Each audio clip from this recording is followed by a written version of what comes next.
Hello everyone, সকলকে অগ্রিম ঈদের শুভেচ্ছা জানিয়ে শুরু করছি আজকের টেক নিউজ। আজকে আমাদের 53 নম্বর টেক নিউজ এবং অনেক দুর্দান্ত নিউজ রয়েছে। আরেকটা বিষয় জানিয়ে রাখছি, গতকালকে এই হেডফোন নিয়ে একটা মজার ভিডিও করা হয়েছিল, তো অনেকেই জানতে চেয়েছেন এর মডেলটা কত। প্রথমেই সেটা জানিয়ে নিচ্ছি, এটা হচ্ছে প্লেক্সটোন ব্র্যান্ডের, এটার মডেলটা হচ্ছে G800 গেমিং 800। তো যদি কেউ কিনতে চান এমনিতেও কিনতে পারবেন। ওকে, চলুন শুরু করা যাক। পুরো ভিডিও নিয়ে আমি স্যাম থাকবো আপনাদের সাথে। আপনারা দেখছেন SamZone। যারা নতুন রয়েছেন চ্যানেলটি সাবস্ক্রাইব করে আমাদের সাথেই থাকুন। আজকের টেক নিউজের শুরুতেই থাকছে স্যামসাং বিষয়ক নিউজ। স্যামসাং গ্যালাক্সি M31s ইন্ডিয়াতে আজকে কিন্তু লঞ্চ করা হয়েছে। বেশ দারুণ স্পেসিফিকেশন রয়েছে সেখানে, খুবই ভালো কিছু দিয়ে এসেছে, শুধুমাত্র তার প্রসেসর সেকশনটা বাদে। প্রসেসর বাদে এই মোবাইল ফোনে যা যা দেওয়া হয়েছে তা সত্যি প্রশংসার দাবিদার, যে দাম এসেছে সেই হিসাবে। কিন্তু দাম কমানোর জন্য হয়তোবা স্যামসাং সেই আগের প্রসেসরটি দিয়ে এই স্মার্টফোনটি নিয়ে এসেছে। এতে থাকছে 6.5 ইঞ্চ সুপার অ্যামোলেড প্যানেল, যেটা কিনা ফুল এইচডি প্লাস রেজুলেশনের, থাকবে একটি সিঙ্গেল পাঞ্চ হোল এবং এই মোবাইল ফোনটিতে ব্যাটারি হিসেবে থাকছে কিন্তু 6000 মিলিঅ্যাম্পিয়ার। ভালো বিষয়, এই ব্যাটারিকে চার্জ করার জন্য দেওয়া হয়েছে 25 ওয়াটের চার্জার। আর এই মোবাইলটির ক্যামেরা সেকশনে থাকছে কোয়াড ক্যামেরা সেটআপ, সেখানেও দেখুন ভালো লেন্স দেওয়া হয়েছে। 64 মেগাপিক্সেলের মেইন শুটার, এরপরে থাকছে 12 মেগাপিক্সেলের আলট্রা ওয়াইড লেন্স, তারপরে 5 মেগাপিক্সেলের ডেপথ এবং 5 মেগাপিক্সেলের ম্যাক্রো শুটার। হতাশ করেনি ফ্রন্ট ফেসিং লাভারদেরকেও, সেখানে দেওয়া হয়েছে 32 মেগাপিক্সেলের ক্যামেরা। মোবাইল ফোনটির 128GB ভ্যারিয়েন্টের দাম ইন্ডিয়াতে রাখা হয়েছে 19,500 RS রুপি। বাংলাদেশি টাকা সরাসরি কনভার্ট করতে গেলে 22,000 টাকা হয়। পরবর্তী ভ্যারিয়েন্ট ইন্ডিয়ান রুপিতে রাখা হয়েছে 21,500 RS, যেটা বাংলাদেশি টাকা কনভার্ট করতে গেলে ওই 25,000 টাকার মধ্যেই অবশ্যই হয়ে যায়। এখন বাংলাদেশে কোন দামে লঞ্চ করবে সেটাই দেখার পালা। আশা করছি বাংলাদেশেও এই স্মার্টফোন সুন্দর একটা দামেই লঞ্চ করা হবে, কারণ এম সিরিজের ফোনগুলো কিন্তু স্যামসাংয়ের বাংলাদেশে আমরা কম দামেই দেখতে পেয়েছি। আশা করছি এই ফোনও তার ব্যতিক্রম হবে না। এই ফোনের ফিঙ্গারপ্রিন্ট স্ক্যানারটি রাখা হয়েছে সাইড মাউন্টেড হিসাবে, আর এর স্টোরেজ টাইপ হিসাবে থাকছে UFS 2.1।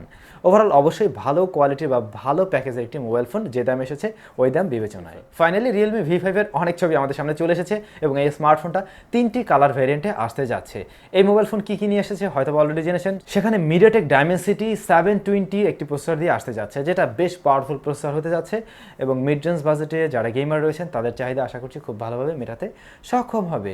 এই স্মার্টফোনে 48 মেগাপিক্সেলের মেইন ক্যামেরা শুটার দিয়ে আসবে।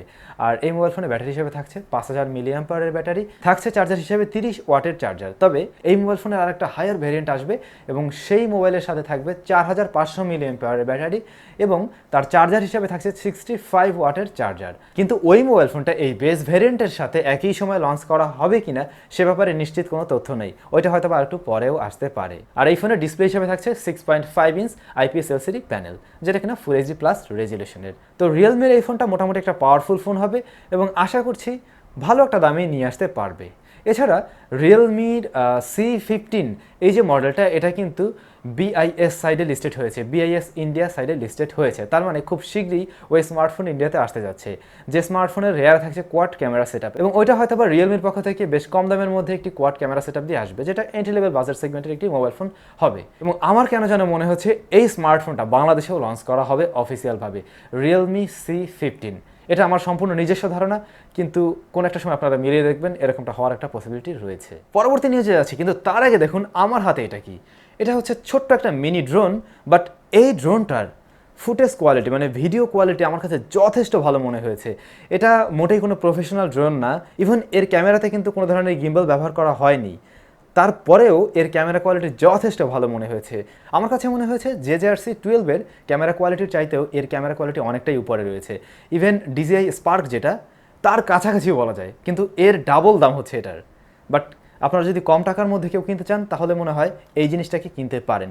এর মডেলটি হচ্ছে জিরোটেক ডবে। আপনারা যদি চান তাহলে এর একটা রিভিউ আমি ঈদের পরে দেওয়ার ট্রাই করব। অবশ্যই কমেন্টস করে জানাবেন এই জিনিসটার একটা রিভিউ চান কি না। ওকে, এবারে দারুণ নিউজ রয়েছে Xiaomi লাভারদের জন্য। Mi 10 Pro Plus এই যে স্মার্টফোনটা আসবে এই নামে, এই স্মার্টফোনে বেশ দারুণ ফিচার সংযুক্ত করা হয়েছে।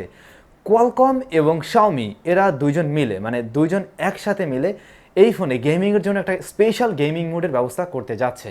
আপনি চাইলে গেমিং করার ক্ষেত্রে GPUর ফ্রিকোয়েন্সি বাড়াতে কমাতে পারবেন, মানে সেট করে নিতে পারবেন আপনার মতো করে।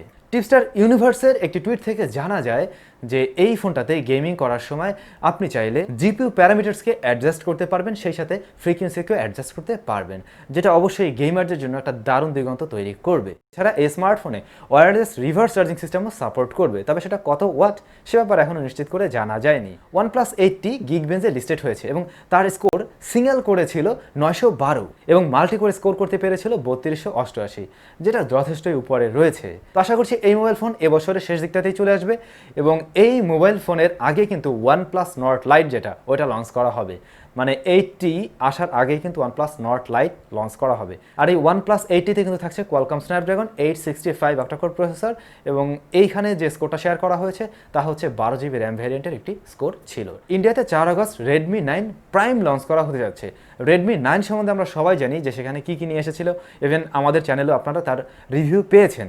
তবে Redmi 9 Prime সেখানে আলাদা করে কি নিয়ে আসা হবে সে ব্যাপারে এখনও জানা যায়নি, যেহেতু নামের একটা বিশেষ পরিবর্তন রয়েছে, হয়তো এখানে বিশেষ কিছু থাকবে।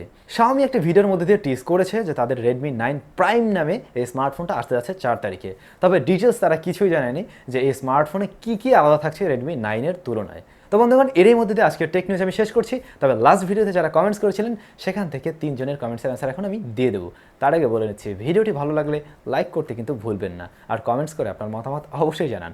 এমডি শরীফ উনি লিখেছেন, ভিডিওর মাঝে মাঝে ফান দারুণ লাগবে। তিনি আর একটা বিষয় জানতে চেয়েছেন, OnePlus নতুন যে ফোনটা আনতে যাচ্ছে Nord Lite, এটা যদি 20,000 টাকা হয় ভালো হতো। আপনাদের কি ধারণা, OnePlus Nord Lite বাংলাদেশে আমরা কি 20,000 টাকার মধ্যে পেতে পারবো, মানে যখন কিনা এটা আসবে? অবশ্যই কমেন্টস করে জানাবেন। ভিডি টিউন উনি লিখেছেন, ঈদ মোবারক স্যাম ভাই, ঈদ মোবারক আপনাদের সবাইকে আরও একবার। এরপরে রয়েছেন মুগ্ধ গেমার, উনি লিখেছেন, ভাইয়া কিছু গিভওয়ে করেন, তো এবারে আপনারা অ্যান্সার দেন, গিভওয়ে করা কি উচিত? আমাদের ইউটিউব চ্যানেলে মনে হয় একটা গিভওয়ে করা উচিত ঈদ উপলক্ষে, আপনারা কি বলেন? অবশ্যই কমেন্টস করে জানাবেন গিভওয়ে নিয়ে আসা উচিত কিনা। যদি সেরকম হয় তাহলে অবশ্যই আমি কোনো কিছু গিভওয়ে করার ট্রাই করব। অবশ্যই আজকের ভিডিওতে কমেন্টস করে জানান। সবাই অনেক বেশি ভালো থাকুন, সুস্থ থাকুন, দেখা হবে নেক্সট ভিডিওতে।